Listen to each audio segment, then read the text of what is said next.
आज वह संयोग बना और हम सब लोग भगवान की कथा सुनने के लिए उपस्थित हुए हैं। संत जन कहते हैं स्नान घर में स्नान करने से तन शुद्ध होता है, स्नान गृह में स्नान करने से शरीर शुद्ध होता है। गंगा जी, यमुना जी, सरस्वती, कावेरी, नर्मदा जी, जितनी भी पुण्य सलिला हैं, पुण्य नदियां हैं, इनमें स्नान करने से व्यक्ति का प्रारब्ध शुद्ध होता है, भाग्य शुद्ध होता है। और भगवान की कथा गंगा में स्नान करने से व्यक्ति का मन शुद्ध होता है। आज यदि हमारा मन शुद्ध है, समझ लो भगवान की बहुत बड़ी कृपा है। और आज की स्थिति में व्यक्ति का मन ही शुद्ध नहीं है, बाकी सब भले ही शुद्ध हो लेकिन मन शुद्ध नहीं है। 2-2 पैसे में लोगों का मन बदल जाता है, 2 रुपए के पीछे ही मन बदल जाता है। मन को यदि शुद्ध करना है तो भगवान की कथा से। एक विचित्र बात और सुनिए, मन जब तक भगवान की कथा में रहता है तब तक शुद्ध रहता है, पवित्र रहता है। आपने एक बड़ी प्रसिद्ध कहावत सुनी होगी, श्वान की पूंछ को लोहे के पाइप में डाल दो, सीधा लोहे का पाइप होगा और उसमें उसकी पूंछ बिल्कुल सीधी रहेगी। 6 महीने के बाद आप लोहे के पाइप को निकाल दो और उसकी पूंछ जैसी की तैसी टेढ़ी हो जाएगी। ठीक बिल्कुल ऐसा ही हमारा मन है, जब तक भगवान की कथा में रहता है तब तक बिल्कुल सीधा सीधा। हाँ, ये बात तो बिल्कुल ठीक कही महाराज ने, ये बात तो बिल्कुल ठीक कही। और जैसे ही कथा मंडप से, सभागार से बाहर निकले, फिर वही टेढ़ी टेढ़ी। बोलो राधे राधे। भगवान की जीव के ऊपर जब अनंत कृपा होती है, थोड़ा ईको भी कम करो, तब उसे सत्संग श्रवण का सौभाग्य प्राप्त होता है। निश्चित ही आप लोग भाग्यशाली हैं कि आपके मन में ऐसा भाव प्रकट हुआ कि हम भगवान नारायण के श्रीमुख की वाणी, भागवत जी की दिव्य कथा श्रवण करें। आइए हम कथा में प्रवेश करें। और इस बार भगवत कृपा से ऐसा भाव मन में आया है कि विगत कई वर्षों से मैं आप लोगों को कथा सुना रहा हूं। तो आप लोग गीता जी का पाठ करते हैं, जब कोई भी अध्याय प्रारंभ होता है तो सबसे पहले प्रयोग होता है अथ प्रथमोध्याय और अंत में इति प्रथमोध्याय। तो भागवतकार जब कथा कह रहे हैं तो बहुत आगे चल करके श्री शुकाचार्य जी ने एक शब्द का प्रयोग किया, अथात श्रूयताम राजन वंशा सोमस्य पावना अत सर्वगुणोपेत काला परम शोभना। तो नवम स्कंद के बाद जब 10वें स्कंद प्रारंभ हो रहा है तब अत शब्द का प्रयोग किया। तो अत का सीधा सा मतलब है अत माने प्रारंभ। तो आगे के जो स्कंद हैं, प्रथम, द्वितीय, तृतीय, चतुर्थ, पंचम, षष्ठ, सप्तम, अष्टम, ये सब मानो कथा की भूमिका है। असली कथा तो अत शब्द से ही प्रयोग प्रारंभ हो रही है।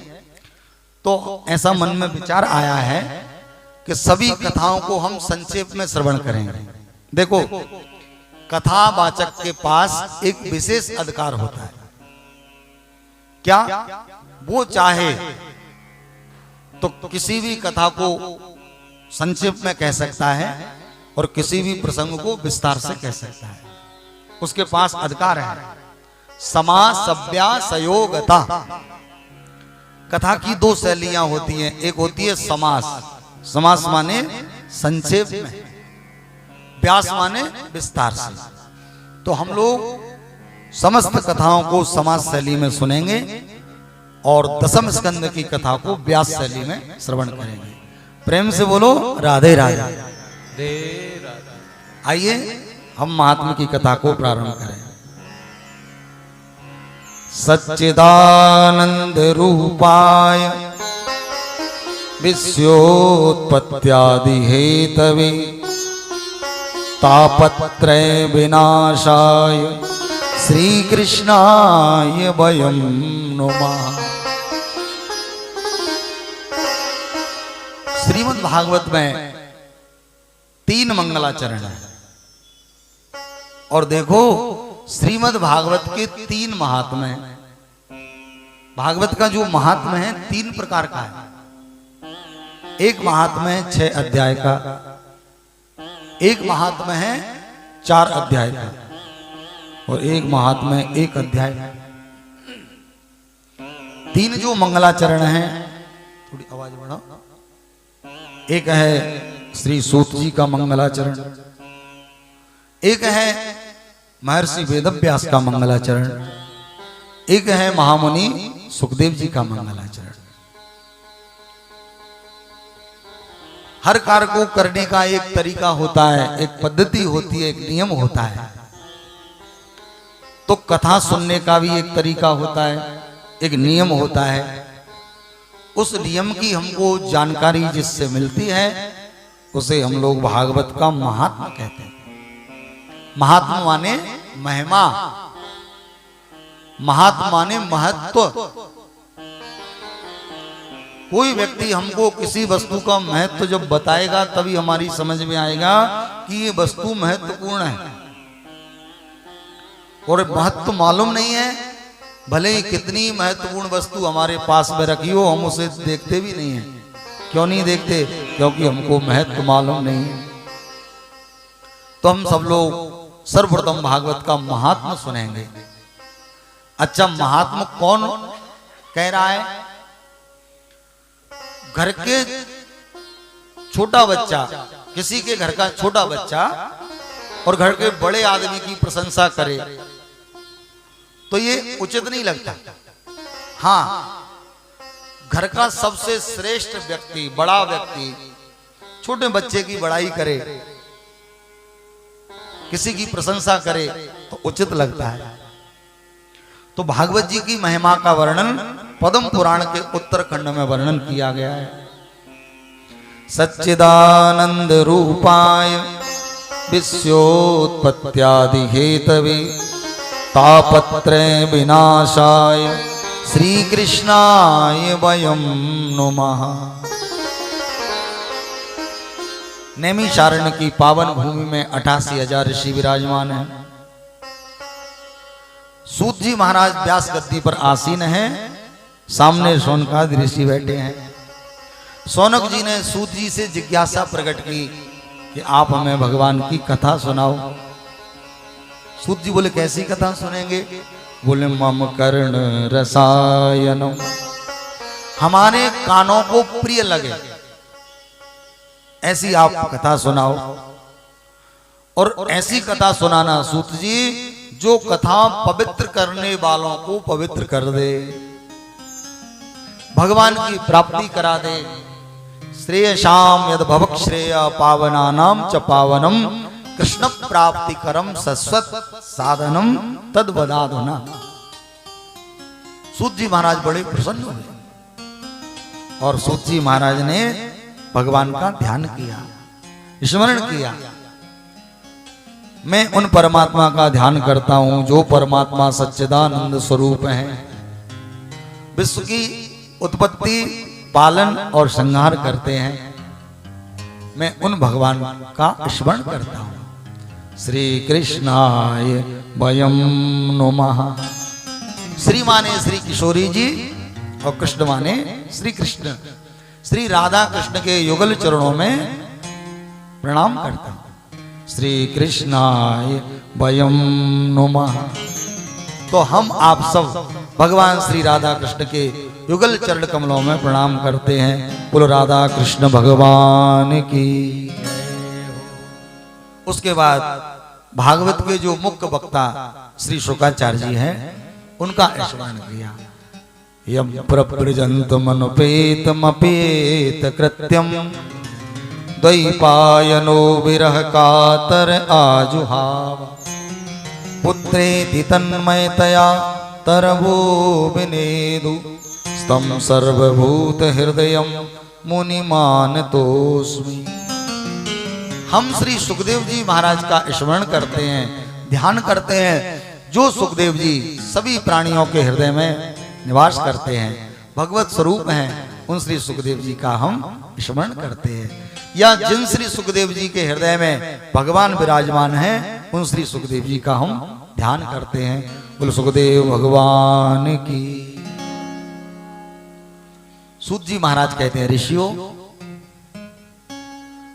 हमारा जीवन इतना क्षणभंगुर है कि हमें अगले क्षण का पता नहीं। काल ब्याल मुखग्रास त्रास निर्णास हेतवे।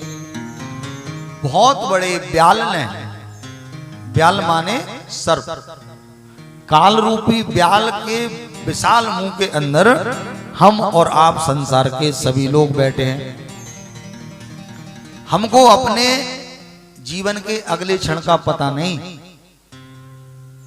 कब वो काल रूपी ब्याल मुंह बंद करे, कब हमारा राम नाम सत्य हो जाए, क्या पता।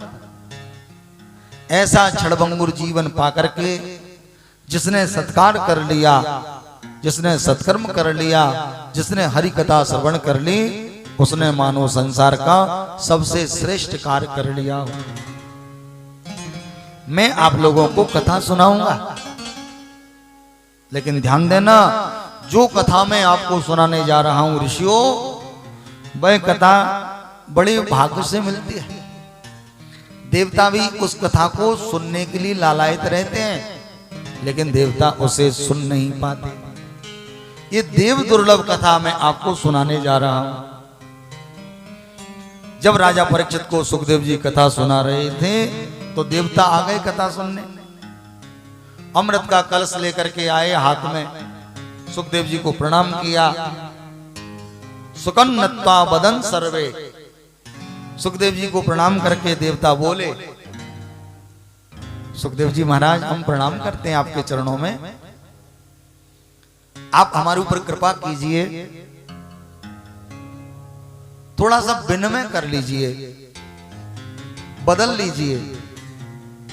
जो राजा परीक्षित को सुना रहे हैं वो हमें सुना दीजिए, और जो हमारे पास अमृत है, इस अमृत को परीक्षित को पिला दीजिए। सुखदेव जी महाराज ने मन में विचार किया, क्या ये उचित रहेगा? अंत तो गत्वा सुखदेव जी ने निर्णय लिया कि कहां स्वर्ग का अमृत, कहां मेरा कथामृत, दोनों की बराबरी नहीं हो सकती। कहां कांच का टुकड़ा, कहां बहुल मणि, दोनों की बराबरी कैसे हो सकती है। सुखदेव जी ने देवताओं को दो टूक मना कर दिया कि मैं आपको कथा नहीं सुना पाऊंगा, आप जा सकते हैं। तदा देवांजहासः, और देवताओं की हंसी उड़ा दी। देवता लज्जित होकर के चले गए, अपना सा मुंह लेकर के ब्रह्मा जी के पास पहुंचे। ब्रह्मलोक में शिकायत करने लगे जगत पिता ब्रह्मा से, हमारा बड़ा अपमान हुआ है मृत्यु लोक में। ब्रह्मा जी ने कहा, क्या हुआ? देवता बोले, व्यास जी का बेटा सुखदेव राजा परीक्षित को कथा सुना रहा था, हमने कहा कथा हमें सुना दो, तो मना कर दिया। ब्रह्मा जी ने कहा, ऐसा कैसे हो सकता है? सुखदेव जी ऐसा नहीं कर सकते। देवता बोले, महाराज ऐसा ही किया है। ब्रह्मा जी बोले, रुको रुको, पहले कथा का परिणाम आने दो कि जिस राजा को कथा सुना रहे हैं सुखदेव जी, उस राजा का होता क्या। इतने में एक दिव्य विमान निकला ब्रह्मलोक के पास से, और ब्रह्मा जी को पता चला कि जिस राजा को कथा सुना रहे थे सुखदेव जी, उस राजा की मुक्ति हो गई और वही राजा इस विमान में बैठ करके भगवान के धाम जा रहा है। चार मुंह के ब्रह्मा जी के चारों सिर चकराने लगे। ब्रह्मा जी को आश्चर्य हुआ, पुरा धाता विस्मिता। ब्रह्मा जी सोच लगे ये क्या हो गया, ऐसा कैसे हो गया। फिर ब्रह्मा जी ने क्या किया, तुलनात्मक विवेचन किया। सत्यलोक में तुलना करने लगे ब्रह्मा जी। मान लीजिए हमारे पास ये दो नोट हैं या एक सी दो वस्तु हैं, तो हम विचार करते हैं कि ये ठीक है या ये ठीक है। अंततोगत्वा एक तो निर्णय लेते ही हैं कि ये ठीक है। तो ब्रह्मा जी ने एक और भगवत प्राप्ति के जितने साधन थे, यम नियम आसन प्राणाहार प्रत्याहार ध्यान धारणा समाधि जप तप सबकी महिमा को रखा और एक और भागवत श्रवण की महिमा को रखा। और ब्रह्मा जी तुलनात्मक विवेचन करने लगे। परिणाम क्या हुआ, लघुन्यनानि जातानि गौरवेण इदम महत्। जो दिखने में लघु था उसका पल्ला भारी हो गया। भागवत जी का पल्ला भारी हो गया और अन्य साधन हल्के हो गए। तब ब्रह्मा जी ने भागवत को भगवान का विग्रह समझ करके प्रणाम किया। मेन रे भगवत रूपम शास्त्रम भागवतम कलौ।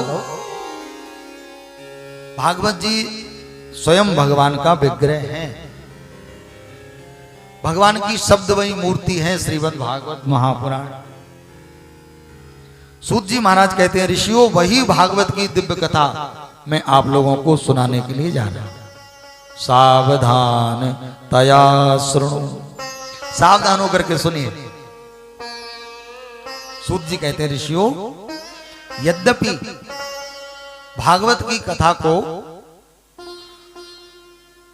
देवर्षि नारद ने ब्रह्मा जी से सुना, लेकिन भागवत श्रवण की महिमा नारद जी ने सनत कुमारों से सुनी। यद्यपि ब्रह्म संबंधा श्रुतमे तत्सुरर्षिणा सप्ताह श्रवण विधि कुमारे तस्य भासिता।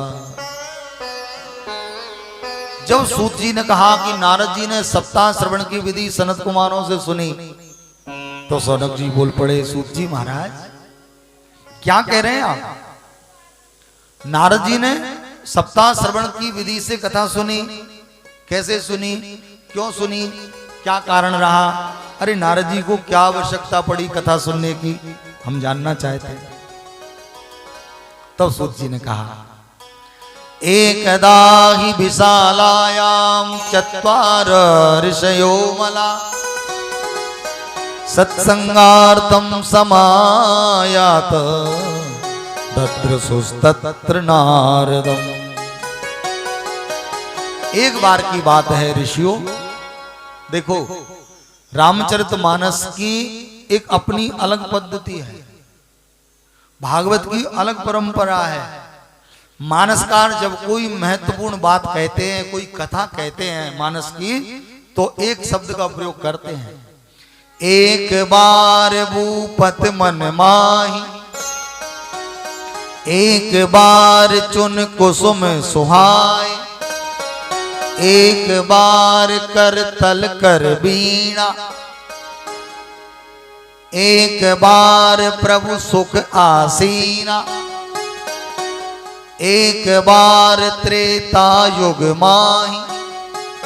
जहां जहां एक बार शब्द का प्रयोग किया, मानो मानसकार ने विशेष कथा को प्रारंभ किया। ठीक इसी तरह भागवत में जब कोई विशेष कथा आती है तो भागवतकार लिखते हैं एकदा, एकदा शब्द का प्रयोग करते हैं।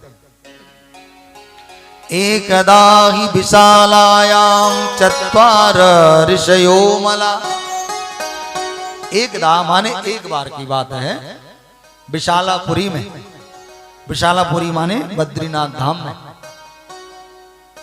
बद्रीनाथ धाम को विशालापुरी भी कहते हैं, क्योंकि विशाल राजा से भगवान इतने प्रसन्न थे और उसी के नाम से उन्होंने उसका नाम विशालापुरी रखा। कई जगह बसों पर लिखा रहता है जय बद्री विशाल, और जैसे यहाँ जय श्री कृष्ण कहते हैं, वृंदावन में राधे राधे कहते हैं, बद्रीनाथ के निवासी एक दूसरे से जब मिलते हैं तो कहते हैं जय बद्री विशाल।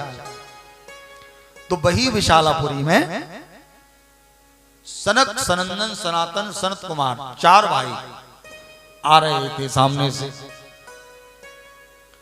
5 वर्ष के बच्चे जैसे दिख रहे हैं, लेकिन 5 वर्ष के नहीं, इनकी तो बड़ी लंबी उम्र है, पर दिखते 5 वर्ष जैसे हैं। सामने से देवर्षि नारद आ रहे थे। सनत कुमारों ने नारद जी को देखा, नारद जी का चेहरा उदास, बड़े चिंतातुर नारद जी चले आ रहे हैं। हमेशा तो नारद जी मुस्कुराते रहते थे, लेकिन आज नारद जी बड़े चिंतित धीरे धीरे चले आ रहे हैं बद्रीनाथ धाम में। सनत कुमारों ने देवर्षि नारद को देखा। 4 भाई थे, चारों भाइयों ने पूछ दिया देवर्षि नारद से, नारद जी कथम ब्रह्मन दीन मुख कुतश्चिंता तुरो भवान त्वरितम गम्यते कुत्र कुतश्चागमनम तव। अरे नारद जी, आपका मुंह उदास क्यों है? आपको क्या चिंता है? आप कहां से आ रहे हैं? आप कहां जा रहे हैं? 4 भाई थे, चारों ने एक एक प्रश्न कर दिया। नारद जी ने हाथ जोड़े, सनत कुमारों को प्रणाम किया, क्योंकि नारद जी ने सोचा ये मुझसे बड़े हैं, मैं छोटा हूं, और छोटे बड़ों का अभिनंदन करते हैं तो मुझे भी करना चाहिए। सनत कुमार बड़े कैसे हैं? भगवान के अवतारों के क्रमों का दर्शन करें तो सबसे पहला अवतार है सनत कुमारों का, दूसरा है वराह भगवान का, द्वितीयम तु भवायास्य रसातल गतामयी, और तृतीय ऋषि सर्गम च देवर्षित्व मुपेत सह, तीसरा अवतार नारद जी का है। तो नारद जी ने सोचा ये तो मुझसे बड़े हैं, प्रणाम करना चाहिए, और नारद जी ने सनत कुमारों को प्रणाम किया। सनत कुमार बोले उदास क्यों है नारद जी? कहां से आ रहे हैं? कहां जा रहे हैं? आपकी उदासी का कारण क्या है? नारद जी हाथ जोड़ के बोल पड़े, महाराज क्या बताऊं, अहम तु पृथ्वीम यातो ज्ञात्वा सर्वोत्तमामिति। मैंने तीनों लोकों में सबसे श्रेष्ठ मृत्यु लोक को समझा और मैं मृत्यु लोक में आ गया। यहां आकर के मैंने कहीं भी ऐसा कोई दृश्य नहीं देखा जिस दृश्य को देख करके मन को प्रसन्नता हो। ना पश्यम कुत्र चिच्छर्म मनः संतोष कारकम। क्यों? क्योंकि अधर्म का जो मित्र कलयुग है, कलना अधर्म मित्रेण, अधर्म के मित्र कलयुग ने सब जगह अपना आधिपत्य जमा लिया, इसलिए कहीं भी मंगलमय दृश्य नहीं दिख रहा, और कदाचित कहीं दिख रहा है तो समझ लो भगवान की बहुत बड़ी कृपा है। नारद जी कहते हैं मैंने सनातन धर्म का ह्रास होते हुए देखा, मुझे कहीं संत ही नहीं दिखे, केवल दिखावा ही दिखा। न योगी नैव सिद्धो वा न ज्ञानी सत्क्रियो नरा, कलिदावा नलेनाद्य। कली रूपी अग्नि में सब मानो भस्म हो गया हो। सनातन धर्म का ह्रास होते हुए मैंने देखा, साधु संतों का अपमान होते हुए मैंने देखा, वेद की अवहेलना, देवताओं की अवहेलना होती हुई मैंने देखी। सनत कुमार बोले नारद जी आप कहां कहां गए? नारद जी बोले हरिक्षेत्रम कुरुक्षेत्रम श्रीरंगम सेतु बंधनम। मैं हरिद्वार गया, मैं कुरुक्षेत्र गया, मैं रामेश्वरम गया, मैं पुष्कर गया, मैं प्रयाग गया, दुनिया भर के तीर्थों में गया, लेकिन कहीं भी मुझे मंगलमय दृश्य नहीं दिखा। नारद जी तीर्थों की बात बता रहे हैं, किसी शहर की नहीं, शहरों की बताते तो भगवान जाने क्या कहते। जब तीर्थों की ये हालत है तीर्थ सारस्वतो गता, तीर्थों का सार चला गया। क्यों? क्योंकि जो लोग शहरों में रहते थे वही लोग तीर्थों में पहुंच गए, जो काम शहर में करते थे वही तीर्थ में करने लगे, इसलिए तीर्थ की महिमा थोड़ी कम होने लगी। पहले तीर्थों में वही लोग जाते थे जिन्हें केवल भजन ही करना हो, सत्य का ही आचरण करना हो। पहले ऐसे लोग तीर्थ में जाते थे वास करने के लिए। आजकल सब तरह के लोग तीर्थों में जाने लगे, इसलिए तीर्थ की महिमा थोड़ी कम होने लगी। बोलो राधे राधे। नारद जी कहते हैं फिर मैं चला गया श्रीधाम वृंदावन। मैंने सोचा वृंदावन चलता हूं, जहां भगवान ने लीला की थी, ऐसी पवित्र भूमि में मैं गया और यमुना के किनारे में भ्रमण कर रहा था। सनत कुमारों, मैंने एक ऐसा विचित्र दृश्य देखा। तत्राश्चर्यं मया दृष्टम श्रूयताम तन्मुनीश्वर। और नारद जी ने कहा मैंने वृंदावन में ऐसा विचित्र देखा। सनत कुमार बद्रीनाथ धाम में नारद जी से चर्चा कर रहे थे और नेत्र बंद कर लिए सनत कुमारों ने बद्रीनाथ धाम में, और सनत कुमारों का तो मन पहुंच गया श्रीधाम वृंदावन। सनत कुमार मन में सोचने लगे अब तो निश्चित देवर्षि नारद भगवान श्री कृष्ण की कोई मंगलमय कथा सुनाएंगे। जरा चल के वृंदावन देखो, श्याम बंसी बजाते मिलेंगे। जरा चल के वृंदावन देखो, श्याम बंसी बजाते मिलेंगे। जरा चल के वृंदावन देखो, श्याम बंसी बजाते मिलेंगे। जरा चल के वृंदावन देखो, श्याम बंसी बजाते मिलेंगे। श्याम बंसी बजाते मिलेंगे, श्याम बंसी बजाते मिलेंगे। श्याम बंसी बजाते मिलेंगे, श्याम बंसी बजाते मिलेंगे। श्याम माखन चुराते मिलेंगे, श्याम माखन चुराते मिलेंगे। जरा चल के वृंदावन देखो, श्याम बंसी बजाते मिलेंगे। जरा चल के वृंदावन देखो, श्याम बंसी बजाते मिलेंगे। श्री हरि काली सेवा करते हैं।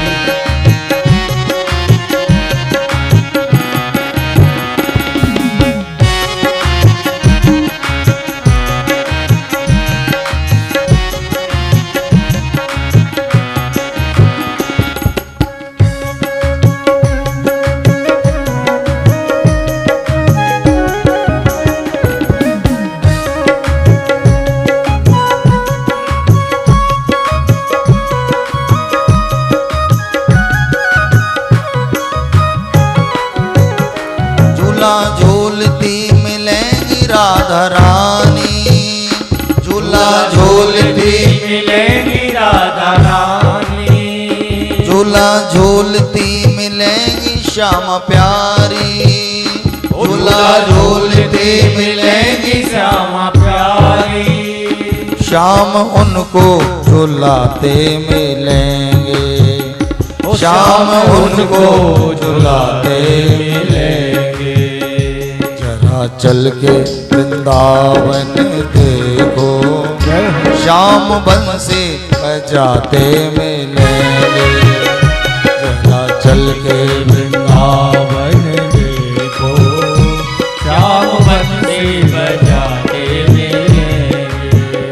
संग में उनके ग्वाल बाल होंगे, संग में उनके ग्वाल बाल होंगे।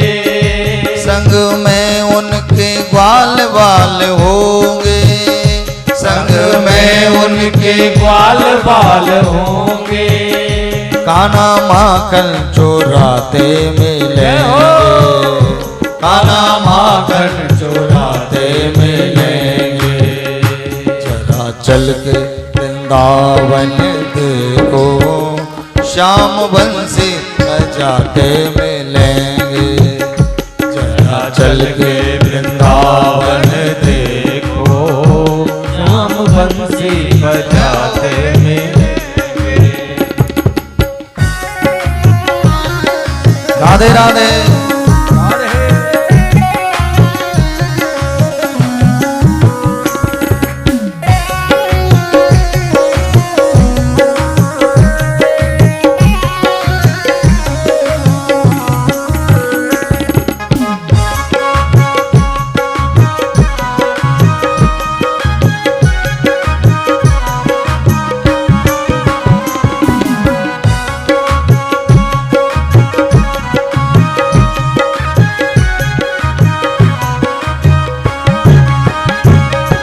यमुना के तीर धीरे धीरे, कभी यमुना के तीर धीरे धीरे, कभी यमुना के तीर धीरे धीरे, कभी यमुना के तीर धीरे धीरे, कान्हा रास रचाते मिलेंगे, कान्हा रास रचाते मिलेंगे।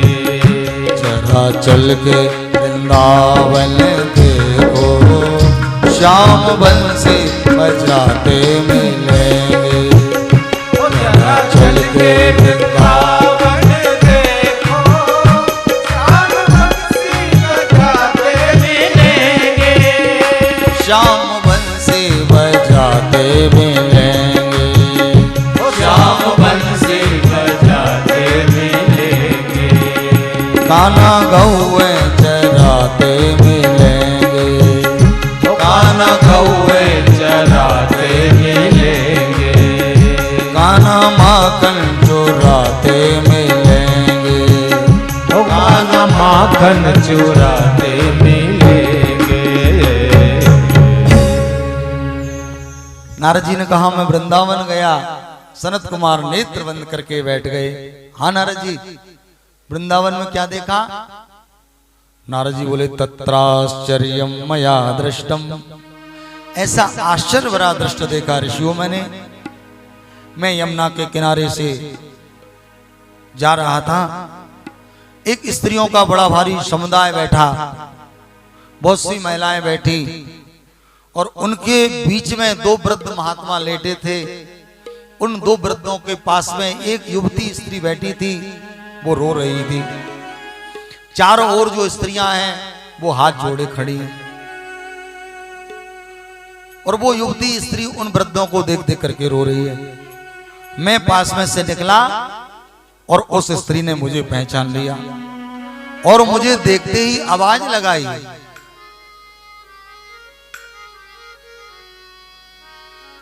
भो भो साधु क्षणम तिष्ठ मच्चिंतामपि नाशय, मच्चिंतामपि नाशय। ओ महात्मा जी, ओ संत जी, एक क्षण के लिए रुकिए रुकिए। नारद जी कहने लगे जब मुझे बुलाया तो मैं रुक गया। मैंने कहा देवी आप कौन हैं? तो बोली अहम भक्ति ऋतिख्याता। नारद जी मैं भक्ति हूं। ये जो वृद्ध हैं मेरे पुत्र हैं, ज्ञान वैराग्य नाम है इनका। काल के प्रभाव से दोनों जर्जर हो गए। नारद जी बड़े दुखी बात है। देखो मां वृद्ध होती है, बच्चे जवान होते हैं, लेकिन यहां बिल्कुल उल्टा हो गया। मैया जवान है, बच्चे बूढ़े हो गए।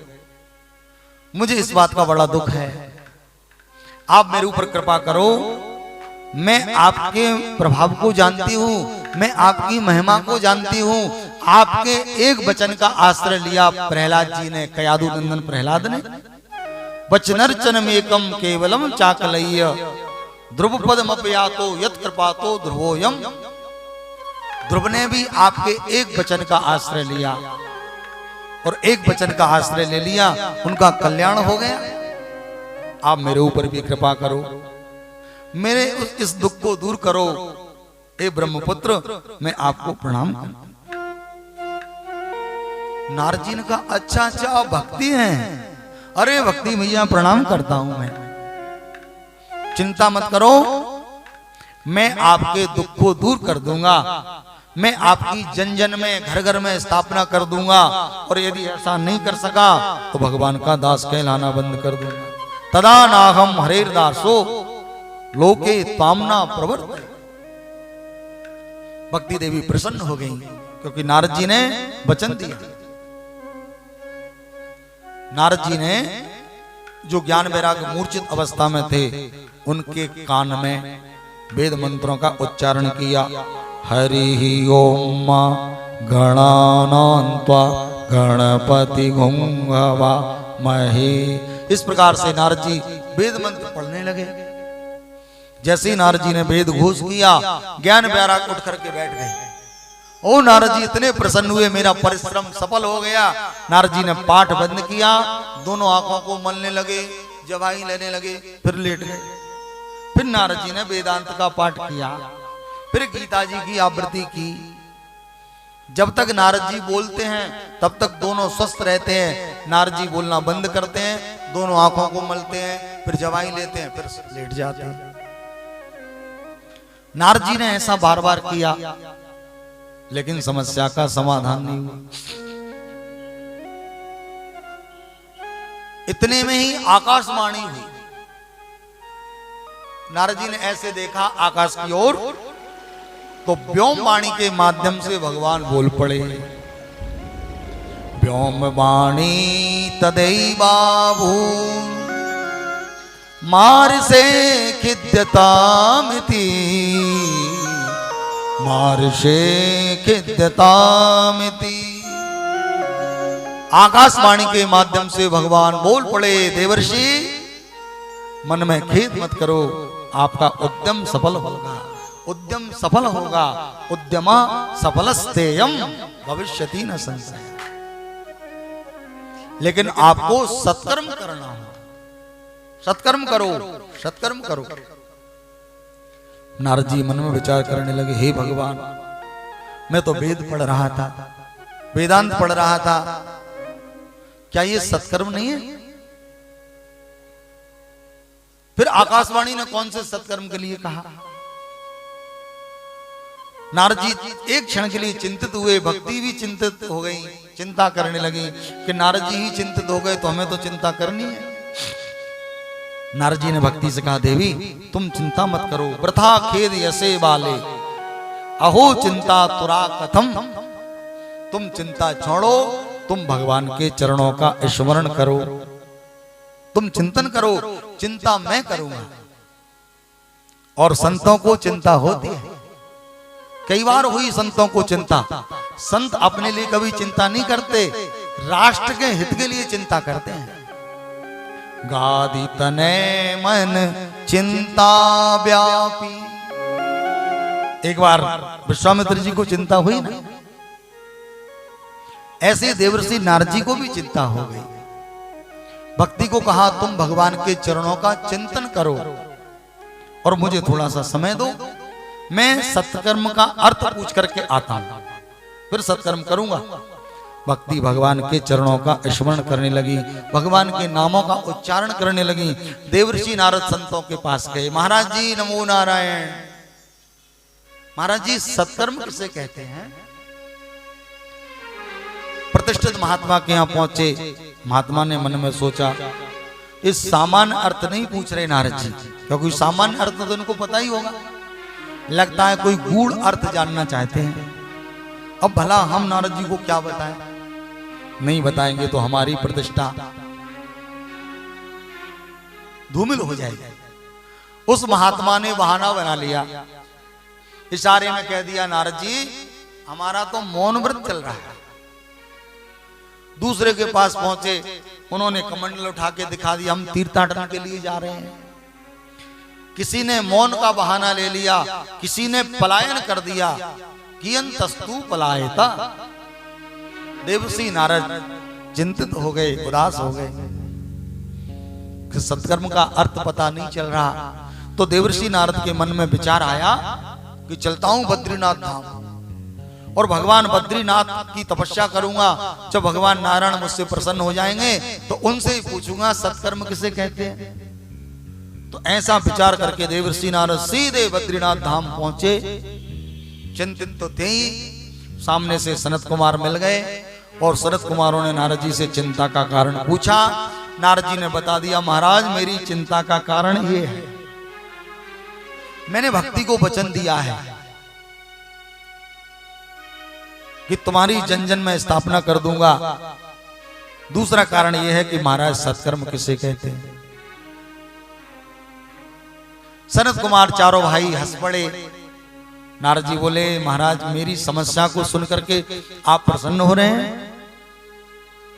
सनत कुमार बोले, नहीं नहीं नारद जी, हमको हंसी इस बात पर आ रही है कि समस्या बहुत छोटी है, आप परेशान बहुत ज्यादा हो रहे हैं।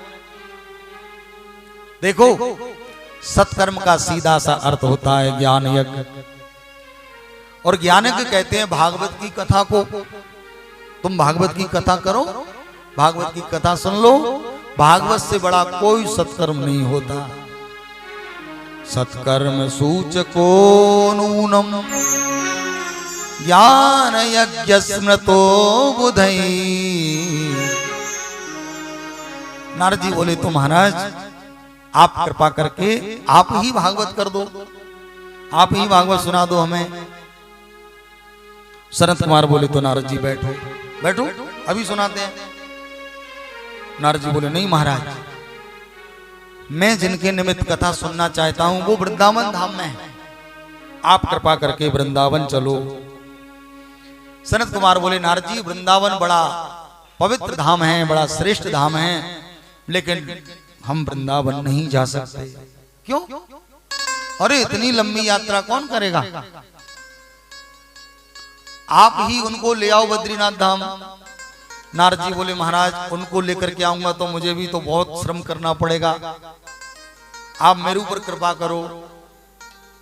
तो सनत कुमारों को दया आ गई और सनत कुमार बोले, नारद जी थोड़ा सा हम ऊपर से नीचे चलते हैं, थोड़ा सा आप नीचे से ऊपर की ओर आ जाओ उनको लेकर के, और बीच की जो भूमि होगी उसी जगह पर कथा करें। नारद जी बोले, ये ठीक है। तो श्रीधाम वृंदावन से बद्रीनाथ के जो बीच का स्थान है वो है गंगा द्वार। गंगा द्वार किसे कहते हैं? गंगा द्वार नाम है हरिद्वार का। देखो हरिद्वार के कई नाम हैं, बोलो राधे राधे। यहां से केदारनाथ धाम जाते हैं और शंकर जी को हर कहते हैं, तो शंकर जी के भक्त हरिद्वार को कहते हैं ये हरिद्वार है। लेकिन बद्रीनाथ धाम भी तो जाते हैं यहां से, तो भगवान नारायण के भक्त कहते हैं इसका नाम है हरिद्वार। और किसी अंग्रेज से कहो कि बोलो हरिद्वार, तो अंग्रेज तो हरिद्वार बोल ही नहीं सकता, वो तो कहता है हाड़द्वार। उसका भी कहना ठीक है, क्योंकि लोग अस्थियां लेकर के हरिद्वार जाते हैं। पर भागवतकार व्यास जी हरिद्वार का नाम बताते हैं गंगा द्वार। गंगा द्वार समीपे तु तटमानंद नामकम। गंगा द्वार माने हरिद्वार के पास में आनंद नाम का तट है। हरिद्वार से लेकर के ऋषिकेश के जो बीच की भूमि है उसे संतों ने आनंद नाम का तट बताया, और उसी स्थान पर सनत कुमारों ने कथा कहने का निश्चय किया। गंगा जी का किनारा, गंगा जी की रज को बालू को एकत्रित कर दिया, ऊंचा सा चबूतरा बना दिया। बोले साहब ये बन गई व्यास मंच। जैसा कथा सुनने वाला होता है वैसा ही सुनाने वाला। कथा सुनने वाले नारद जी विरक्त, तो सुनाने वाले भी विरक्त। सुनने वाला राजसी, तो सुनाने वाला भी राजसी। बोलो राधे राधे।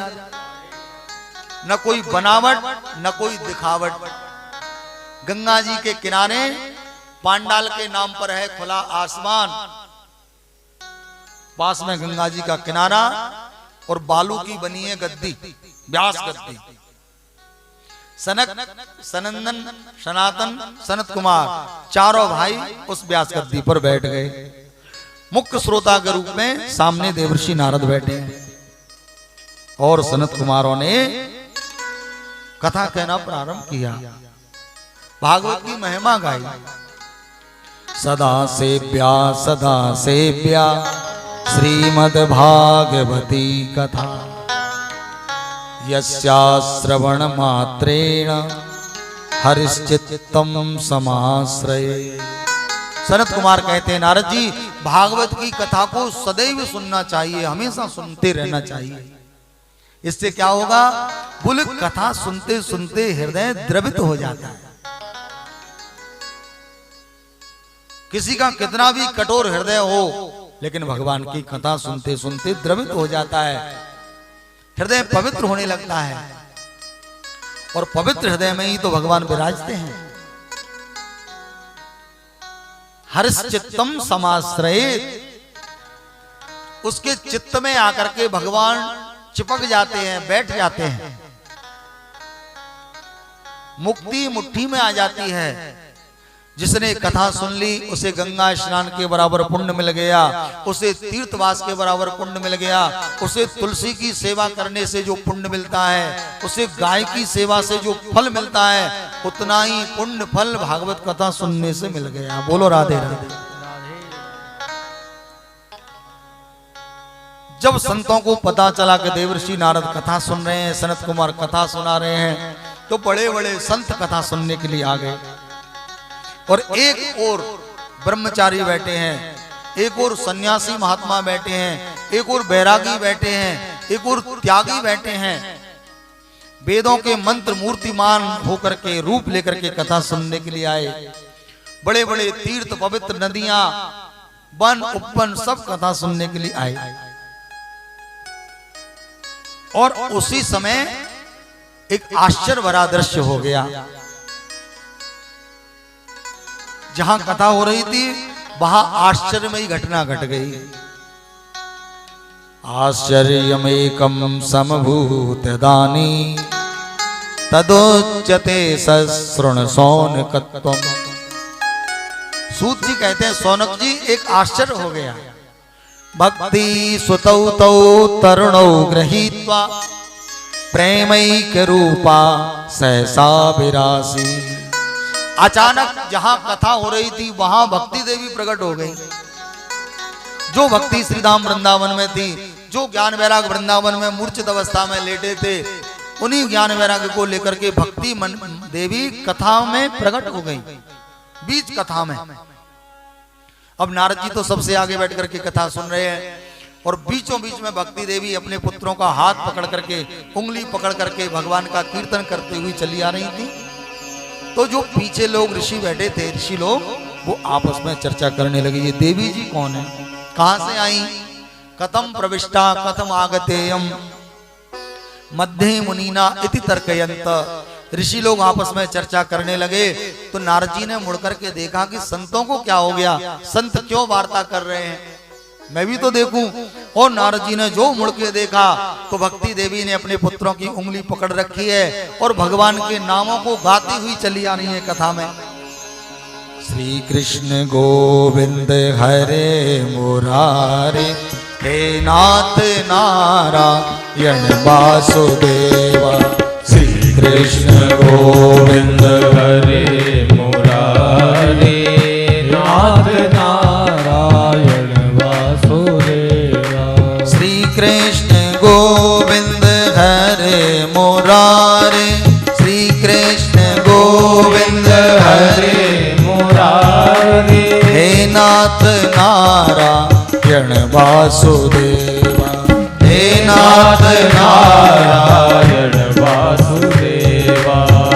कृष्ण गोविंद हरे मुरारे, हे नाथ नारायण वासुदेवा। श्री कृष्ण गोविंद हरे मुरारे, हे नाथ नारायण वासुदेवा। श्री कृष्ण गोविंद हरे मुरारे,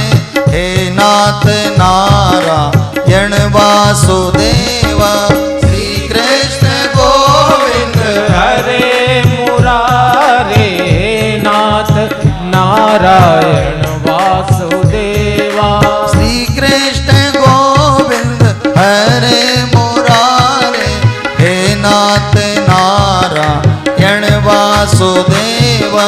श्री कृष्ण गोविंद हरे मुरारे, हे नाथ नारायण वासुदेवा। श्री कृष्ण गोविंद हरे मुरारे, हे नाथ नारायण वासुदेवा। श्री कृष्ण गोविंद हरे मुरारे, हे नाथ नारायण वासुदेवा। बालकृष्ण लाल की जय हो।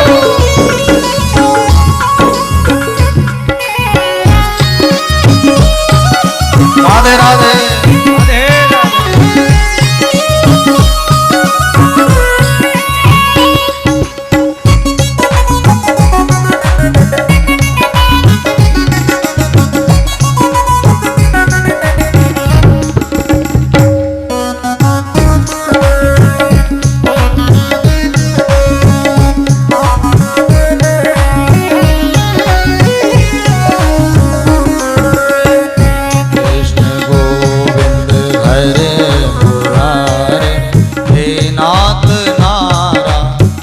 वासुदेवा। बोलो श्री कृष्ण गोविंद हरे मुरारे, हे नाथ नारायण वासुदेवा। हे नाथ नारायण वासुदेवा में। और नारद जी इतने प्रसन्न हुए, मन में सोचने लगे जिस उद्देश्य से मैं कथा सुन रहा था, मेरा उद्देश्य पूर्ण हो रहा है। भक्ति भगवान के नामों को पुकारती हुई कथा मंडप में प्रकट हुई। आश्चर्यमयी घटना सभी ने देखी। भक्ति बैठने लगी आसन पर। नारद जी ने कहा, भक्ति आसन पर तो बैठना ही एक प्रार्थना है, भक्तों के हृदय में अपना आसन लगा लेना, क्योंकि मैंने सुना है जहां आप आ जाती हो वहां भगवान आ जाते हैं। भक्ति ने भक्तों के हृदय में भी आसन लगा लिया। नारद जी प्रसन्न मुद्रा में कथा सुनने लगे, भक्ति के साथ, ज्ञान वैराग्य के साथ। नारद जी ने सनत कुमारों से कहा, महाराज एक बात बताइए, कैसे कैसे लोगों का कल्याण कथा सुनने से हो जाता है? सनत कुमार कहते, सुनिए। हे मानवा पाप कृतस्तु सर्वदा, सदा दुराचार रता विमार्गगा, क्रोधाग्नि दग्धा कुटिलाश्च कामिना, सप्ताह यज्ञेन कलो पुनन्ति ते। सनत कुमार कहते, नारद जी, कोई व्यक्ति ने जीवन पर्यंत पाप किया हो, हमेशा पाप करता हो, जो अधिक से अधिक पाप करता है उसको कहा जाता है पापा। बोलो राधे राधे। आजकल बच्चे लोग अपने पिताजी से पापा कहने लगते हैं, जबकि पापा का मूल अर्थ है अधिक पाप करने वाला। देखो, एक भी बात अपनी ओर से नहीं कहूंगा, मानसकार कह रहे हैं, यह कल युग कर परम प्रतापा, मानस पुण्य होए नहीं पापा। इसी बात को भागवतकार कह रहे हैं, एन्ने च पापा यदपाश्रया। जो अनेक प्रकार के पाप करने वाला पापी व्यक्ति है, बड़ा वाला जो पापा है, वो यदि कथा सुन ले तो उसका भी कल्याण हो जाता है। जो क्रोध रूपी अग्नि में हमेशा जलता रहता है, जो कुटिल है, जो कामी है, ऐसा व्यक्ति कथा सुन ले उसका कल्याण हो जाता है। इतना ही नहीं नारद जी, जीवन पर्यंत किसी ने पाप किए हो, पाप करते करते मर गया हो, मरने के बाद भूत प्रेत बन गया हो, उसके निमित्त कथा कर दी जाए, उसका कल्याण हो जाता है। नारद जी बोले, महाराज ऐसा कैसे हो सकता है? सनत कुमार बोले, ऐसा हुआ है। नारद जी बोले, कोई प्रमाण? सनत कुमार बोले, हाँ, इतिहास की घटना बताई। जो घटना घट चुकी है वो बन गई इतिहास। सनत कुमार कहते हैं नारद जी एक बड़ा प्राचीन इतिहास है। तुंगभद्रा तटे पूर्वम अभूतपत्तनमुत्तमम्। तुंगभद्रा नदी के तट पर उत्तम नाम का नगर था। बहुत से लोग नगर में रहते थे। एक पंडित जी भी रहते थे, बड़े विद्वान थे, बड़े धनवान थे। और पंडित जी का नाम था श्रीमान आत्मदेव शर्मा। पंडित जी को दुनिया भर के लोग शर्मा शर्मा कहते थे, लेकिन पंडित जी शर्माते नहीं थे। आत्मदेव पुरे तस्मिन् सर्वशास्त्र विशारद। पंडित जी की पत्नी थी, उनका नाम था श्रीमती धुंधली देवी। जैसा इनका नाम था वैसा ही काम था। और कौन था पंडित जी के घर में? बोलो तुलसी जी थी, गाय थी, गौ माता थी, लेकिन तुलसी जी सूख जाती हैं। दूसरी तुलसी लगाते हैं, वो भी मुरझा जाती है।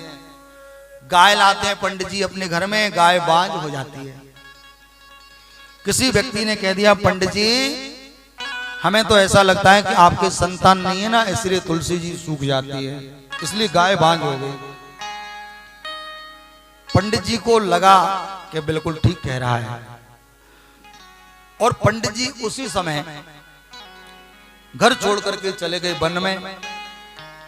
घनघोर जंगल में पहुंच गए, एक वृक्ष के नीचे बैठ गए। पंडित जी विचार करने लगे, मैं कितना बड़ा पापी, कहीं मैंने गृहस्थ धर्म स्वीकार किया, लेकिन कोई जीवात्मा मेरे घर संतान बन करके आने के लिए तैयार नहीं है। मेरे जैसा पापी कौन होगा? मैं मर जाऊंगा, मेरा जीवन समाप्त हो जाएगा, कोई मेरा नाम लेने वाला नहीं रहेगा। मेरा नाम भले ही कोई नहीं ले, लेकिन मेरे पितरों को जलदान कौन करेगा? अरे मेरे पितर तो अतृप्त रहेंगे। ऐसा पंडित जी विचार कर रहे थे। पंडित जी की आंखों से आंसू निकल पड़े, रोने लगे पंडित जी। संयोग से उसी समय वन में एक महात्मा आ गए, सन्यासी। सन्यासी कश्चिदागता। महात्मा ने देखा वन में अकेले पंडित जी बैठे बैठे रो रहे हैं। महात्मा को लगा शायद भगवान के दर्शन के लिए रो रहे हैं। महात्मा पंडित जी के पास आए और धीरे से बोले, क्या बात है? कथम रोदिस विप्रत्वम काते चिंतावलीयसी। देखने में तो आप पंडित जी मालूम पड़ते हैं, लेकिन मुझे आश्चर्य हो रहा है कि आप रो क्यों रहे हैं? आपको क्या चिंता है? हमें बताइए। बदत्वम सत्वरम मह्यम स्वस्य दुःखस्य कारणम। हम आपके दुख को दूर करने का प्रयास करेंगे, बताइए क्या बात है? पंडित जी ने आंसू साफ कर लिए, हाथ जोड़े, महात्मा के चरणों में प्रणाम किया और कहा, महाराज जी भगवान की कृपा से सब सुविधा है, सब सुख है, लेकिन एक बात का दुख है, मेरे संतान नहीं है, मेरे बेटा बेटी नहीं है,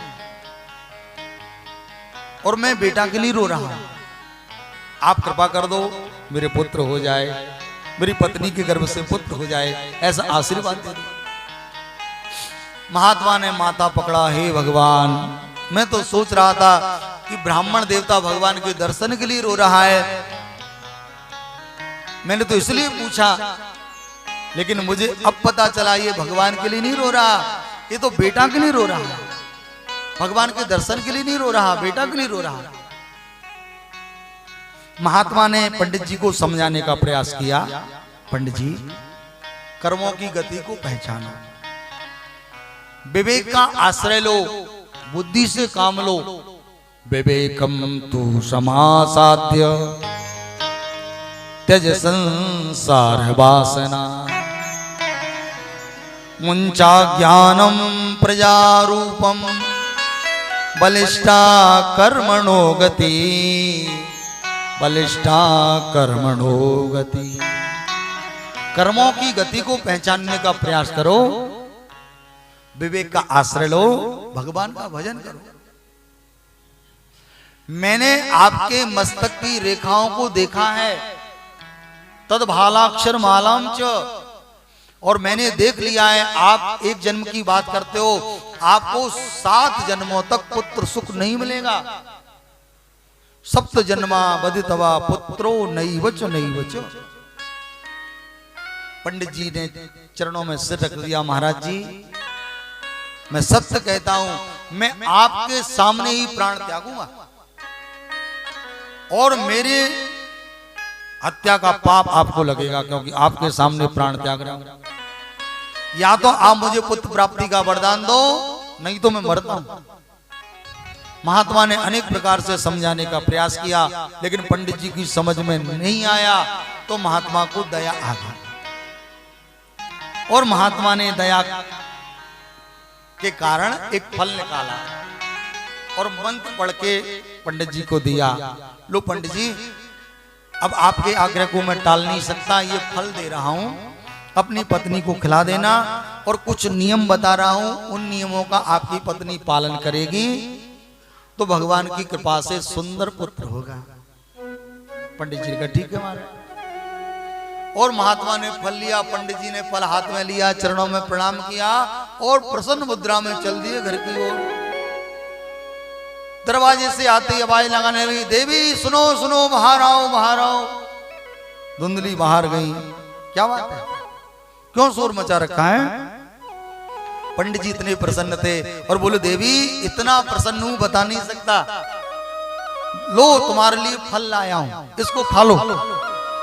धुंधली बोली शोर तो ऐसे मचा रहे थे जैसे 9 लका हार लाए हो। अरे फल तो मैं खाती रहती हूं। पंडित जी बोले ये महात्मा का दिया हुआ फल है, प्रसाद का फल है, इस फल का तुम सेवन करो और तुम्हारे पुत्र होगा, बेटा होगा तुम्हारे, लो इस फल को खा लो। धुंधली ने फल हाथ में ले लिया। महात्मा ने कहा था फल खिला देना और पंडित जी ने धुंधली को दे दिया, लो खा लेना। पंडित जी चले गए, धुंधली ने फल नहीं खाया और वो फल अपनी गाय को खिला दिया। जो गाय बांझ थी, फल के प्रभाव से वो बांझ गाय गर्भवती हो गई। गर्भवती के लक्षण धुंधली को जब गाय के दिखे तो अपनी छोटी बहन से कहने लगी, बहन क्या बताऊं, मेरे पति फल लाए थे मेरे लिए, कह रहे थे फल खा लो बेटा हो जाएगा, मैंने फल खाया नहीं, गाय को खिला दिया और गाय गर्भवती हो गई। अब मैं अपने पति से क्या कहूं? छोटी बहन हंस करके बोली, अरे बहन तेरे पति तो बड़े भोले हैं, तू कह दे फल मैंने खा लिया मैं गर्भवती हूं। धुंधली बोली लेकिन मैं तो गर्भवती नहीं हूं। छोटी बहन बोली मैं हूं गर्भवती और तू गर्भवती की तरह घर में रह, जब मुझे पुत्र जन्म लेगा या पुत्री जन्म लेगी तो मैं ये संतान तुझे दे दूंगी, तू मुझे कुछ धन दे देना और मैं समय समय पर आकर के तेरे बच्चे का लालन पालन भी कर दूंगी। धुंधली ने कहा हाँ ये ठीक है। धुंधली गर्भवती की तरह घर में नाटक करके रहने लगी और अपने पति से कहा, पतिदेव मैं तो गर्भवती हो गई हूं। पंडित जी बड़े प्रसन्न हुए। समय बीता, कालांतर में छोटी बहन के पुत्र हुआ और उसने गुप्त रीति से ला करके धुंधली को दे दिया और धुंधली ने आत्मदेव पंडित जी के पास संदेश भिजवा दिया, मेरे पुत्र हुआ है। आत्मदेव पंडित जी खुशी के मारे नाचने लगे, खूब दान करने लगे। ददौ दानम दजातेभ्यो, अन्न धन का दान करने लगे। और 3 महीने बाद जिस गाय को फल खिलाया था उस गाय के गर्भ से एक मनुष्य के बच्चे का जन्म हुआ। सारा शरीर मनुष्य का था, कान गाय की तरह थे। लोगों को पता चला तो लोग आत्मदेव पंडित जी को बधाई देने के लिए आए। अरे पंडित जी, आत्मदेव जी बहुत बहुत बधाई हो, देखो भगवान की कृपा आपके ऊपर कितनी। भगवान के घर देर है अंधेर नहीं है। कहाँ तो आपके एक भी बेटा नहीं था, अब भगवान की कृपा से 2 बेटा हो गए। आपकी पत्नी के गर्भ से भी बेटा हुआ और तो और गौ माता के गर्भ से भी बच्चा ही हुआ, वो भी तो आपका ही बेटा माना जाएगा। आत्मदेव पंडित जी ने सभी का अभिनंदन किया, सभी को अन्न धन का दान किया। समय बीता, नामकरण संस्कार किया। गाय के पुत्र का नाम रख दिया गौकर्ण और जो धुंधली का बेटा था उसका नाम रख दिया धुंधकारी। धीरे धीरे समय बीता कि यत् कालेन तौ जातो, धीरे धीरे बच्चे बड़े हुए। एक बच्चा पढ़ लिख करके विद्वान हो गया, एक बच्चा महान धूर्त खल हो गया, सट हो गया। खल किसे कहते हैं? खल शब्द में जब लिखते हैं तो दो शब्द आते हैं, खा और ला। खल का सीधा सा अर्थ है खाए और लड़े, उसे कहते हैं खल। धुंधकारी महाखल। गोकर्ण जी परम विद्वान। धुंधकारी के जीवन में अनेकों दुर्गुण आ गए। जुआ खेलने लगा, मदरा पान करने लगा। लोगों ने आकर के आत्मदेव जी से शिकायत की, महाराज आपका बच्चा बड़ा परेशान करता है, मदरा पीता है, जुआ खेलता है। आत्मदेव जी ने धुंधकारी को बुलाया, इधर आओ, मैं क्या सुन रहा हूं, तुम मदरा पीते हो? धुंधकारी बोला हाँ। तुम जुआ भी खेलते हो? धुंधकारी बोला हाँ। आत्मदेव जी डांट करके बोले, शर्म आनी चाहिए तुमको। धुंधकारी नाराज होकर के पिताजी से बोला, पिताजी सुनिए, आप हो गए बुड्ढे, आपकी बुद्धि सटिया गई है, मैं जो करता हूं बिल्कुल ठीक करता हूं। और अपमान करके चला गया। आत्मदेव पंडित जी तो देखते ही रह गए। हे भगवान, इस बच्चे को पाने के लिए मैं जंगल में गया था, उस दिन मैं मर जाता तो आज ये दिन मुझे देखना नहीं पड़ता। आंखों में आंसू आ गए।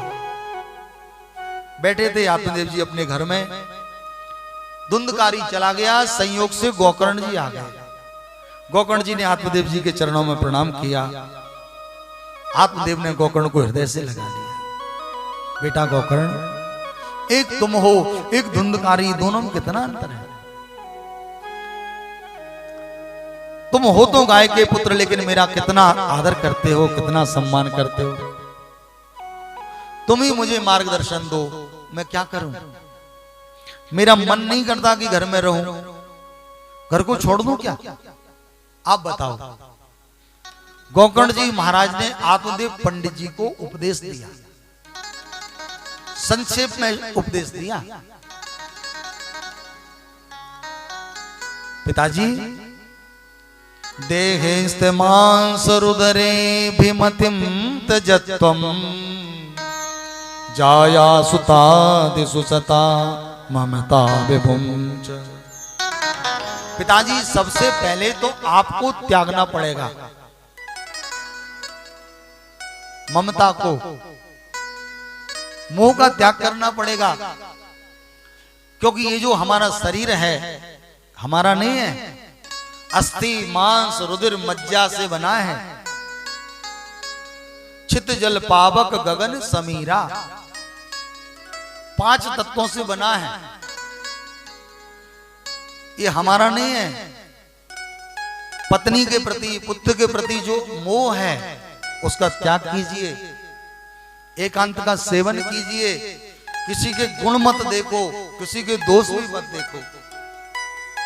अन्यस्य दोष गुण चिंतन मास त्यक्त्वा, भगवान की कथा रस का पान करो। सेवा कथा रस महो नितराम पिबत्वम, एकांत का सेवन करो। पिताजी, भागवत का आश्रय लो।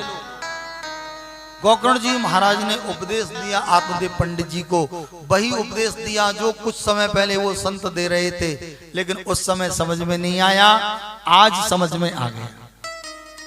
गोकर्ण जी कहते, पिताजी, न चेन्द्रस्य सुखम किंचन ना सुखम चक्रवर्तिना सुखमस्ति विरक्तस्य मुनि एकांत जीवना, मुनि एकांत जीवना।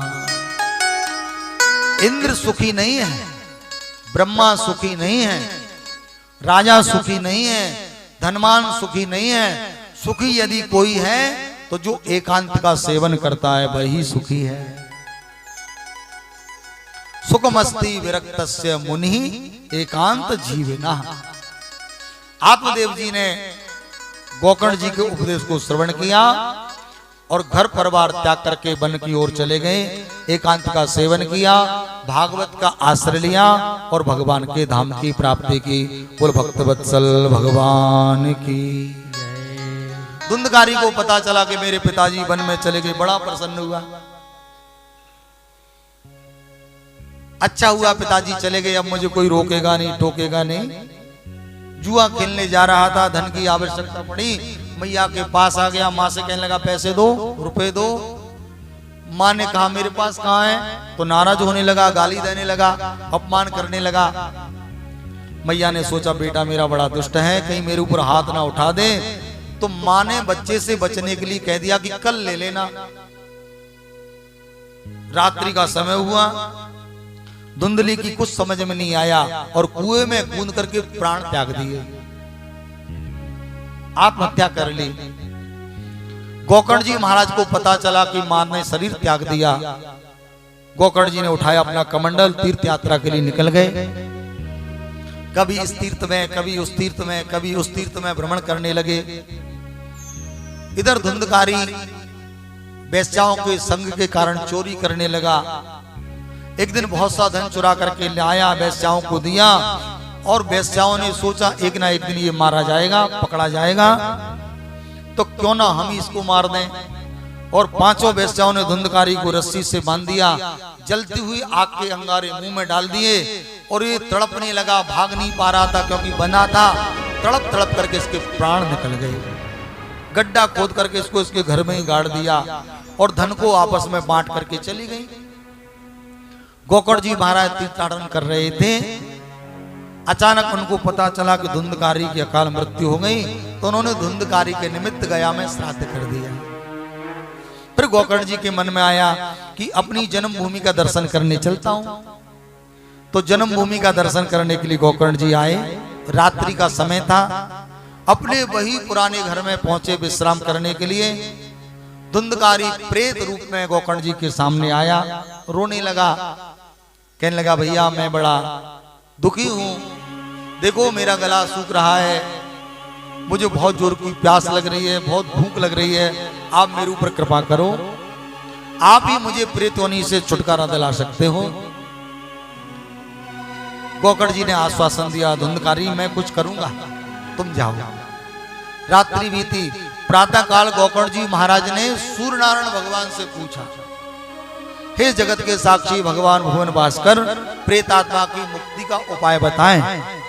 भगवान सूर्य नारायण ने स्पष्ट शब्दों में कहा, श्रीमद् भागवतान मुक्ति सप्ताहम वाचनम, भागवत की सप्ताह कथा करो। और गोकर्ण जी ने सूर्य नारायण भगवान की आज्ञा को स्वीकार करके अपने नगर में भागवत की सप्ताह कथा करी, सभी लोगों को आमंत्रित किया। धुंधकारी भी प्रेत रूप में आया। प्रेत का कोई शरीर नहीं होता, वायु का रूप होता है, और एक 7 ग्रंथि का बांस रखा था, उसके अंदर बैठ करके कथा सुनी 7 दिन पर्यंत। 7 दिन के बाद बांस की ग्रंथियों का भेदन हो गया और दिव्य रूप लेकर के उसमें से पुरुष प्रकट हुआ। गले में तुलसी की माला थी, पीतांबर था। भागवत जी को प्रणाम किया। गोकर्ण जी ने पूछा आप कौन हैं? ओ भगवान। धुंधकारी ने कहा मैं धुंधकारी हूं। धन्य है ये भागवत की कथा जिसने मुझे प्रेत योनि से छुटकारा दिला दिया। धन्या भागवती वार्ता प्रेत पीड़ा विनाशिनी। बार बार धुंधकारी ने भागवत को प्रणाम किया और उसके बाद भगवान के धाम से दिव्य विमान आया। भगवत पार्षदों ने हाथ जोड़ करके धुंधकारी जिसका विराजिए, और धुंधकारी उस विमान में बैठने लगा। जैसे विमान चलने लगा, गोकर्ण जी ने कहा रुकिए रुकिए, आप कौन हैं और इन्हें कहां ले जा रहे हैं? भगवान के पार्षदों ने कहा हम श्री हरि के दास हैं। धुंधकारी को भगवान के धाम ले जा रहे हैं क्योंकि इन्होंने भागवत की कथा को बड़ी श्रद्धा से सुना, और जो कथा को श्रद्धा से सुनता है उसको भगवान के धाम की प्राप्ति होती है, इसलिए हम इनको ले जा रहे हैं। गोकर्ण जी बोले अहो आश्चर्यम, मुझे आश्चर्य हो रहा है क्योंकि यहाँ तो बहुत से लोगों ने कथा सुनी थी और आप केवल धुंधकारी को ही भगवान के धाम ले जा रहे हैं, हमें आश्चर्य हो रहा है। भगवत पार्षद ने कहा गोकर्ण जी आपने बिल्कुल ठीक कहा। देखो कथा तो सबने सुनी है, लेकिन सुनने सुनने में अंतर है। श्रवणम तु कृतम सर्वे ना तथा मननम कृतम। सुनी सबने समान रूप से है, लेकिन मनन गोकर धुंधकारी ने किया है। और आप तो जानते ही हैं श्रोता 3 प्रकार के होते हैं। बोलो राधे राधे। पहले होते हैं श्रोता। श्रोता उसे कहते हैं 7 बजे का समय है तो 6:55 पर आकर के अपना स्थान सुनिश्चित कर ले कि मैं इस जगह पर बैठ करके ही कथा सुनूंगा, और पूरी कथा को ध्यान से सुने, फिर घर जाकर के कथा का चिंतन मनन करे, उसे कहते हैं श्रोता। फिर उसे अपने जीवन में उतारने का प्रयास करे। और दूसरे होते हैं सरोता, जो बीच बीच में बोले उसे कहते हैं सरोता। और तीसरे वाले होते हैं सोता, जो कथा में आके सो जाए उसे कहते हैं सोता। तो देखो भगवान सोता को नहीं मिलते, सरोता को नहीं मिलते, भगवान मिलते हैं श्रोता को। श्रोता उसे कहते हैं जो सजग होकर के सावधान होकर के सुने, उसे कहते हैं श्रोता। तो निश्चित भगवत कृपा से, महाराज जी के आशीर्वाद से आप सब लोग श्रोता की श्रेणी में आते हैं। बोलो राधे राधे। देखिए कोई भी वक्ता कथा नहीं कहता, श्रोता उससे कथा कहलवाते हैं। क्योंकि श्रोता यदि श्रोता तो वक्ता वक्ता, श्रोता यदि सुनता है तो फिर वक्ता कथा बोलता है, और कदाचित श्रोता यदि सोता तो वक्ता फिर वक्ता, श्रोता यदि सो जाए तो वक्ता केवल वक्ता ही रहता है। बोलो राधे राधे। तो आज की कथा को यहीं विराम, शेष भगवत चर्चा कल के सत्र में श्रवण करेंगे। आज हम लोगों ने भागवत की महिमा को श्रवण किया।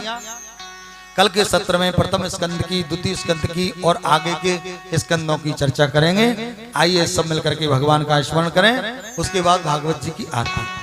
श्री राधे श्री राधे राधे श्री राधे, श्री राधे श्री राधे राधे श्री राधे, श्री राधे श्री राधे राधे श्री राधे, श्री राधे श्री राधे राधे श्री राधे, श्री राधे श्री राधे श्री राधे, श्री राधे श्री राधे श्री राधे, श्री राधे श्री राधे श्री राधे, श्री राधे श्री राधे श्री राधे, श्री राधे श्री राधे राधे श्री राधे, श्री राधे श्री राधे राधे श्री राधे, श्री राधे श्री राधे राधे श्री राधे, श्री राधे श्री राधे राधे श्री राधे।